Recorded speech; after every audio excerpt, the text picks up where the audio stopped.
কোনো কাজ কখনো ফেলে রাখতে হয় না। যখনকার কাজ অবশ্যই তখন করা উচিত। একটা, একটা করে কাজ ফেলে রাখলে কাজটা আরও জমা হতে থাকে আর যে কাজটা করবে তারও ভীষণ প্রেশার পড়ে। সেরকমটা ঠিক আমারও হয়েছে। আমার ফোনে গ্যালারিতে এত ভিডিও পড়ে রয়েছে যেগুলো আমি আজ না কাল করতে, করতে এত হয়ে গেছে যে এখন আমি কোনটা রেখে কোনটা দেবো বুঝতে পারি না। এদিকে আমার স্টোরেজ ফুল হয়ে যাচ্ছে। আমি নতুন কিছু ভিডিও, ফটো কিছু শ্যুট করতে পারছি না। তোমাদেরকে আমি নতুন কিছু ভিডিও আপলোডও করতে পারছি না। তো এবার থেকে আমি ভাবছি যে প্রত্যেক দিনের ভিডিও প্রত্যেকদিন আপলোড করব আর পুরনো ভিডিওগুলো খুব তাড়াতাড়ি ইউটিউবে পোস্ট করব।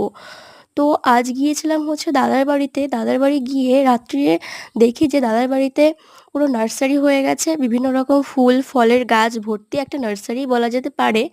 তো দাদার ভীষণ শখের জিনিস এগুলো। তো আমি রাত্রে ভিডিও করেছি, তোমরা হয়তো বুঝতে পারছো না। যেগুলো বুঝতে পেরেছো অবশ্যই কমেন্ট করো। সাদা পদ্মটা দেখেছো কতটা সুন্দর লাগছে? তোমরা যদি বলো আমি তাহলে দিনের বেলায় ভিডিও করে শেয়ার করব কী কী গাছ রয়েছে। আঙুর ফলেরও গাছ আছে। তো চলো তোমরা অবশ্যই কমেন্ট করে জানিও।